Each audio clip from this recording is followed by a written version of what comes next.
Entonces, amenaza autoritaria hay. Y uno tendría que ser ciego prácticamente para no reconocer la existencia de esa amenaza autoritaria. Están en nuestros estudios Lucas Gersi, constitucionalista, miembro del comité organizador de la marcha del 5 de noviembre, y está también con nosotros el vicealmirante en retiro, Francisco Calisto Giampietri, que también es miembro de este comité organizador de la marcha del 5. Bienvenidos. Gracias por estar con nosotros. Ustedes acaban de escuchar a Guido Bellido. Guido Bellido dice, esperemos hasta el 28 de julio del 2026, porque la Constitución del 93 dice que al presidente no se le puede tocar, digamos, en resumen. Nicolás, antes que nada, gracias por la invitación. Muy feliz de estar acá en Exitosa, ¿no es cierto? La Constitución dice que el presidente es elegido por 5 años, pero también establece mecanismos para remover de su cargo al presidente indigno de su cargo. La vacancia, la acusación constitucional, la suspensión. Entonces es una lectura selectiva la que hace Puca Bellido, ¿no es cierto? Y hubiera sido bueno que se quede para poder debatir y conversar con él. Bueno, ya lo hicimos una vez, ¿no? Habría que repetirlo. Además, ha dicho cachosamente que que te vayas a divertir el sábado a la marcha. Pero por supuesto que me voy a divertir, porque quien hace marchas y organizaciones ciudadanas y no se divierte, está perdiendo. Ahora, ¿cuál es el balance que ustedes hacen de todo lo que ha pasado en estos largos e intensos meses que hemos vivido? Porque al comienzo ha habido como varias tesis, ¿no? Primero que hubo fraude electoral y no ha habido, es decir, ni siquiera en la investigación hecha por el propio Congreso de la República la certificación de que esto ocurrió. Pero luego ha habido una campaña que tenía su base en que lo que teníamos al frente era una amenaza comunista, ¿no es cierto? Que Pedro Castillo era un comunista que iba a expropiar todo. Bueno, tampoco pasó, ¿no? Ahora la situación es, digamos, distinta. O sea, es evidente que hemos tenido estos meses un gobierno ineficiente que está ensombrecido por la corrupción, pero ya como que el tema de la vacancia, no sé, no moviliza a la gente que podía movilizar hace algunos meses, ¿no? O sea, ¿qué balance tienen ustedes de lo que ha sido su propio rol en estos meses? Francisco. Mira, primero tenemos que ver que lo más importante en un país es mantener una estabilidad. Y eso es lo último que podemos tener en este momento en el Perú. El Perú está en un franco proceso de descomposición. Y la descomposición viene irradiada desde el mismo Poder Ejecutivo, que no solo se empecina en destruir la economía del Perú, sino a separar a la población del Perú. Y tenemos un discurso sostenido por nuestro lamentable primer ministro que asusa constantemente a esta separación y fractura del país, clasificándola en sociedades diferentes como los pobres y los ricos, los de arriba y los de abajo, los blancos con los negros y los cholos con los indios, etc. Y esto es un proceso que va en desmedro de nuestro país, amén de todo el tema que va con el lindando con la corrupción. No es normal, Nicolás, que un presidente tenga 7 acusaciones por corrupción, por liderar una organización criminal, ¿o eso es normal? No es normal que un presidente haya tenido 4 intervenciones fiscales en Palacio de Gobierno. No es normal que un presidente tenga a su familia involucrada en proceso de investigación contra la corrupción y gente que ha sido su entorno más cercano corrida de la justicia. ¿Eso es normal? Y nosotros estamos ya normalizando lo que no debería ser normal. Entonces, ¿hasta cuándo vamos a seguir así? Claro, pero yo antes de entrar a esa discusión, que creo que es la discusión, ¿no es cierto? El tema es que nos hemos pasado meses donde esa división en el Perú también ha sido, digamos, estimulada por el otro sector. O sea, ese momento de la campaña, por ejemplo, donde tú solo te podías poner la camiseta del Perú si votabas por Keiko, porque si no votabas por Keiko no eras peruano, poco menos, ¿no? Y que, una vez más, el fenómeno que te amenazaba era el del comunismo. O sea, fue un error de diagnóstico. O sea, Castillo no es pues comunista, o sea, por ningún lado, ¿no? A ver, Nicolás, podemos tener una discusión semántica, ¿no es cierto? Podemos debatir filosóficamente de quién es comunista o no, sacar los libros, ¿no? A mí me encanta leer este tipo de temas, pero acá el hecho objetivo e irrefutable es que hay en América Latina un proyecto autoritario en marcha. pongámosle o no la etiqueta de comunista, esa es una discusión semántica, pero el presidente Castillo y su gobierno permanentemente están haciendo agitación a favor de un rompimiento del orden constitucional, ¿no? A favor de la disolución del Congreso a patadas, a favor de la concentración del poder vía la Asamblea Constituyente, ¿no es cierto?, polarizando las tensiones sociales para que haya una especie de estallido revolucionario, y el modelo de este gobierno, y ellos mismos seguramente lo reconocen y lo dicen, es un modelo como el de Evo Morales, que fue prácticamente un dictador en Bolivia, ¿no? Entonces, amenaza autoritaria hay. Y uno tendría que ser ciego prácticamente para no reconocer la existencia de esa amenaza autoritaria.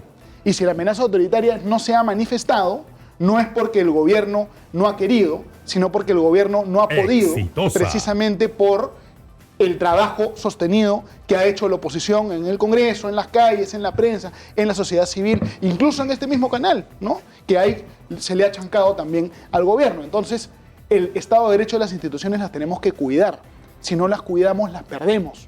Y hay gente que tiene un proyecto pues autoritario en el Perú, ¿no? Vladimir Cerrón tiene un proyecto autoritario en el Perú. Pedro Castillo yo creo que tiene un proyecto autoritario en el Perú. Y frente a eso es que nosotros vamos a movilizarnos el 5 de noviembre porque no podemos continuar con esta bomba de tiempo, digamos, activada. Si la situación en el Perú continúa como está, eventualmente va a venir un descalabro, un rompimiento del orden constitucional, el cierre del Congreso, el deterioro total de las instituciones, y el problema es que el Congreso de la República tiene intereses alineados con el presidente. Ahora, ellos no van a aprobar ni la vacancia ni la de elecciones, claro, nada. El problema es que lo paradójico que está ocurriendo ahora sobre lo que le llamó la atención a Guido Bellido es que ellos hicieron toda una campaña porque se necesitaba una nueva constitución, que había que, incluso promoviendo una asamblea constituyente, y ahora el escudo que usan para protegerse de una investigación sobre el presidente es la Constitución del 93. Entonces estamos en un mundo de locos, ¿no?, donde los que criticaban la Constitución la defienden y los que la defendían, cuestionan la rigidez en su aplicación. Ahora, el problema es que todo termina en el Congreso. Así es. O sea, si el Congreso de la República no vota por la vacancia, Pedro Castillo se va a caer hasta el año 2026. Eso está claro, ¿no? Bueno, existen varios mecanismos en el Congreso, no solamente es votar por la vacancia, ¿no? Existen otros procedimientos, ¿no?, el juicio político, etcétera, etcétera. Pero definitivamente todos estos terminan ¿a dónde? En el Congreso de la República. Y el Congreso de la República es hora de que tenga que hacer el papel o la función para la cual fue elegido. O sea, ellos no han sido puestos ahí para cuidar su chamba. Exitosa. Ellos se han puesto ahí o han sido puestos ahí para representar la sociedad. Y nuestra sociedad, nuestro país, casi el 80% no quiere este tipo de gobierno. Estos viven en una abstracción total de espaldas a la realidad. Y eso no es lo que el Perú quiere. Entonces nosotros no podemos mantenernos en una normalización de la destrucción del país sin hacer nada. Por eso es que nosotros nos juntamos entre un grupo de personas y sin ningún tinte político, y dijimos, bueno, tenemos que hacer que el Perú despierte, que el Perú reaccione. Y así fue como hemos nosotros conceptuado esta movilización, Ahora, punto de concentración y posterior movilización. Esto va a ser el sábado, ¿no es cierto? Efectivamente, Nicolás. ¿A qué hora es? ¿Dónde es? A partir de las 2 de la tarde, frente a Palacio de Justicia, ¿no es cierto?, en Lima, pero nosotros queremos que esto tenga un alcance nacional. Y hemos hecho una convocatoria a nivel nacional y se va a llevar a cabo en simultáneo marchas prácticamente en todo el Perú, ¿no? Va a haber en Huancayo, va a haber en Huánuco, va a haber en Cajamarca, va a haber en Iquitos, va a haber en Pucallpa, en Sullana, en Piura, en Arequipa, en Cusco, en Juliaca, etcétera, ¿no? Entonces, nosotros... ¿Y la marcha hacia dónde va a ser? ¿Hacia dónde van a marchar? O sea, se concentran en Lima, en Palacio de Justicia, y de ahí ¿dónde van? Dos cosas. Primero quiero precisar, complementando lo que dijo el doctor Lucas Gersi, que no solamente es una marcha a nivel nacional, esto está extrapolado a las fronteras del Perú. Hay marchas en París, hay marchas en Paterson, hay marchas en Miami, en diferentes partes en Italia. Entonces, la indignación ciudadana también está viniendo desde afuera, desde mucha gente que votó por Castillo y que el día de hoy están decepcionados. Entonces, ¿quién tiene que solucionar el problema, Lucas? El problema tiene que ser solucionado por el Congreso. Entonces, claro, pero ¿y qué pasa si el Congreso sigue manteniendo la conducta que ha tenido hasta ahora? Porque hoy estamos puestos en una situación que no sé si definitiva es la expresión correcta, pero decisiva, ¿no?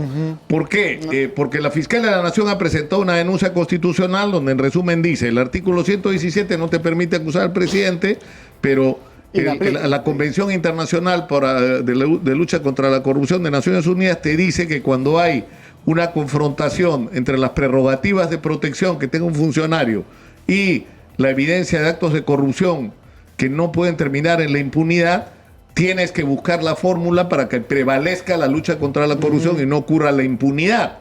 Ahora, ¿qué pasa si el Congreso dice no podemos, el artículo 117 nos impide, o simplemente vas a la votación y no tienes los 87 votos, que es lo que ha pasado sistemáticamente? O sea, ¿qué vendría después para ustedes? Porque en algún momento la moción que está promoviendo Málaga va a llegar al Pleno y se va a votar, porque entiendo que tienen las firmas suficientes para ponerlo en la agenda. Correcto. Lo que no tienen es las 87 firmas para vacarlo. Hay varios niveles de análisis acá que es importante tomar en cuenta. Para nosotros es clarísimo que cualquier solución a esta crisis política no va a venir espontáneamente del Congreso. Va a venir por el Congreso presionado por el pueblo peruano, o por el pueblo peruano con intermedio del Congreso. Por eso es que es importante la movilización ciudadana. Las instituciones democráticas finalmente tenemos que protegerlas todos. No podemos depender de los parlamentarios porque ellos tienen este conflicto de interés. Entonces el objetivo principal de la marcha es quebrar el conflicto de interés. Y desde acá una convocatoria a todos los peruanos que no quieren que se mantenga esta bomba de tiempo, marchen con nosotros. No importa si les caemos mal. No importa si piensan ustedes distinto a lo que pensamos nosotros. Acompáñennos, porque lo más importante, lo principal, es defender el valor básico de la democracia y el Estado de Derecho. Luego debatimos otras cosas. Y hay un tema ya adicional, un tema jurídico, ¿no? Los congresistas en este momento ya no tienen inmunidad. No tienen inmunidad. Y los congresistas que probablemente han recibido dádivas a cambio de su voto ya están en investigación. Entonces, en cuestión de meses, podría existir inclusive la detención de congresistas de la República, ¿no? Entonces hay muchas cosas que pueden ocurrir. Yo tengo la fe, ¿no es cierto?, de que podemos encontrar una solución a la crisis si es que lo exigimos con contundencia. Y ese es un poco lo que motiva esta movilización, ¿no? No Ahora, podemos pero yo ¿no? insisto en la interrogante, es decir, la situación en la que no podemos es estar en la permanente incertidumbre, ¿no es cierto? Porque resulta ingobernable el país, donde permanentemente está el tema de la vacancia, que no obtiene los votos y se pasan los meses, ya han pasado, vamos por el mes número 15, ¿no es cierto? Hay algo peor que la incertidumbre, que es la instalación de un gobierno autoritario en el Perú. Eso es peor que la incertidumbre. La certidumbre de un gobernante autoritario, como podría ser Evo Morales, es peor que la incertidumbre, ¿no? Entonces vamos a continuar en esta lucha. Ya, pero ¿qué señales tienen ustedes de que, porque la impresión que uno tiene, es decir, el solo hecho de que convoquen a la OEA no es una señal de fortaleza, sino más bien de debilidad? O sea, tú tienes a un gobierno autoritario en Nicaragua que simplemente se zurra y vota a la gente de la OEA y no quiere ni verlos y hace lo que le da la gana, y se opone a un obispo, lo mete preso a todos los candidatos de oposición, y se zurra. Eso es lo que podría pasar en el Perú si la oposición no estuviera haciendo su trabajo para limitar el margen de acción del gobierno. Si no estuviéramos haciendo lo que estamos haciendo, de repente ya tendríamos presos políticos en el Perú, ¿no? ¿Realmente creen ustedes eso? Que Castillo, los antecedentes era un hombre de Perú Libre. O sea, toda su vida militó en Perú Libre, nunca fue un militante comunista, ni de izquierda, ni socialista. O sea, Pedro no tiene ningún antecedente de ese tipo. Pedro Castillo no ha sido un hombre de Perú Libre, ¿no? Él ha estado en Perú Posible, él ha estado en Perú Posible, en Conare, perdón, me he equivocado. No, ha estado en Conare, él ha estado en diferentes sitios, ¿no? Pero no es solo una persona, hay todo un movimiento en América Latina a favor de la instalación de regímenes autoritarios, ¿no? Es un movimiento internacional a favor del autoritarismo en el continente. Y eso es lo que estamos enfrentando. Claro, pero la pregunta es si eso es una causal de vacancia. O sea, uno puede entender que cuando tú tienes evidencias de que un presidente está involucrado en actos de corrupción, por lo menos desde mi punto de vista, tú no puedes aceptar como el legítimo una barrera como la que te pone el artículo 117. Es decir, como no tienes otro mecanismo, el de la vacancia debería ser el que se active, ¿no es cierto? Por permanente incapacidad moral. La vacancia pero una vez más, para eso necesitan los votos. La Y es una vacancia cosa es la increíble. válvula de escape para sacar de su cargo al presidente indigno del mismo. Estamos en una situación de entrampamiento y estamos haciendo lo posible para romperla con la presión ciudadana, ¿no? La alternativa a eso es abandonar el Perú, irse a llorar al río y concluir que el Perú es inviable. Eso no es una opción. Vamos a luchar por nuestro país. Ahora, ¿qué piensan ustedes de la venida de la OEA, de la delegación que ya se anunció viene el 20, se va a reunir con todos, ¿no? Se va a reunir con el gobierno, con el Congreso, con el Ministerio Público. Me imagino que se reunirá con Elvia Barrios o los representantes de la Corte Suprema, con la Iglesia Católica, con el representante de la sociedad civil. Bueno, ese es el papel. Entiendo que están armando una... van a ser 3 días de intensas reuniones prácticamente con todo el mundo, ¿no? Pero... Este es el papel que tiene que desarrollar. ¿Pero qué esperan ustedes de esta delegación? Bueno, esa delegación puede salir de tiro por la culata a este señor, ¿no? Porque la evidencia va a ser tal de que yo creo que la OEA se va a dar cuenta que acá no existe ninguna persecución política. Acá existe una investigación prolija desarrollada desde el más alto escalón del Estado en este tipo de situaciones, que es la Fiscalía de la Nación, la propia fiscal de la Nación. O sea, esta no es una acusación de una persona que va a una comisaría y pone una denuncia. Esto es una acusación sustentada en más de 190 piezas instrumentales. Entonces, si nosotros vamos a apoyarnos en el artículo 117 de la Constitución para blindar al presidente, porque no está dentro de esos 4 considerando la acusación que se está desarrollando contra él por liderar una organización criminal, entonces ya pues está bien. Vamos a continuar así y esperemos que pasen los años y cuando termine su gobierno ya lo juzgaremos. Eso no es así. Pero yo insisto en la interrogante, ¿qué es lo que viene después? O sea, porque digamos, ustedes están planteando la marcha, ¿no es cierto?, que tiene como objetivo de alguna manera ejercer presión sobre el Congreso para que el Congreso de la República, pero finalmente el presidente no va a renunciar, está claro, No, tiene clarísimo, la decisión de ir hasta el 2026. Y quienes lo sostienen no dan indicios de cambiar su postura con respecto a mantener al presidente hasta el 2026. Es decir, la única opción que queda es que el Congreso vote por la vacancia, está claro. ¿Qué pasa si esto no sucede? Es decir, si se procesa una votación y una vez más el resultado es adverso a quienes proponen la vacancia. ¿Qué viene después de eso para ustedes? Algunos temas, ¿no? Un comentario previo sobre el tema de la OEA. Yo, desde el sector de la derecha en el Perú, se ha criticado mucho a la OEA. Yo mismo he sido crítico de la OEA, pero la realidad es que la comisión que va a venir al Perú tiene una conformación equilibrada, porque hay cancilleres de países que de repente son un poco aliados de Pedro Castillo, como el caso del canciller de Argentina, pero también hay gente más neutral, ¿no? El canciller del Ecuador, el canciller de Costa Rica, el canciller de Guatemala. Entonces, es una comisión que va a tener una composición en realidad equilibrada y que yo espero que logre reflejar la verdad, ¿no? Ese es un primer punto muy importante. Creo, efectivamente, que le va a salir el tiro por la culata, ¿no? Ahora, si fracasa la vacancia, ¿qué cosa hacemos? Vamos a seguir en la lucha, vamos a seguir peleando, ¿no es cierto? Acá no somos personas que nos vamos a rendir, que nos vamos a aburrir, ¿no? Las cosas en la vida se consiguen con persistencia y no vamos a abandonar la pelea contra el autoritarismo así nos cueste 20 o 30 años, ¿no? Si viviésemos en Nicaragua y hubiese un autoritarismo de décadas, igual habría que seguir defendiendo al Estado de Derecho, porque los valores uno no claudica a ellos, sino que persiste en ellos. Y eso es lo que vamos a hacer. Ahora, el gran problema que muchas... Aunque cueste 30 años. Claro, pero hay gente que es decir, uno de los grandes problemas y interrogantes que se hace la gente ya, cae Castillo, cae Dina Boluarte, se tiene que convocar elecciones, porque eso es lo que dice la propia Constitución. Lógicamente, sí. Pero, ¿y quién viene después?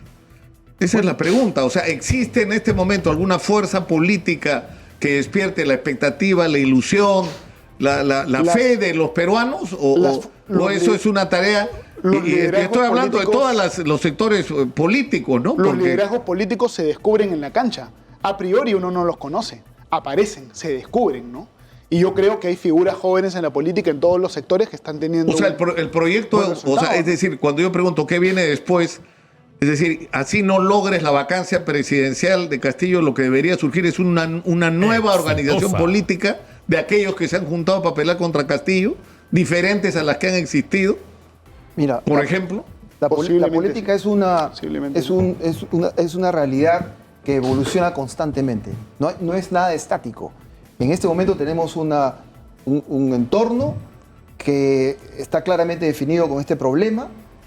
Lo primero que tenemos que hacer es deshacernos del problema, porque de lo contrario el entorno no va a evolucionar.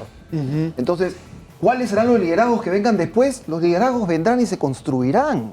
Pero nosotros no podemos esperar a tener el líder que nosotros queremos mesiánicamente hablando para recién tomar la acción y apoyar a esa persona. Eso se construirá en el proceso de la lucha democrática. Para eso los partidos políticos tienen que meter la cabeza y remojar las barbas y darse cuenta que han perdido muchísimo espacio, que tiene que volverse a ganar y se tiene que construir. La ley de partidos políticos, por ejemplo, es una ley que se tiene que cambiar. El tema de los movimientos regionales es algo que tiene que desaparecer.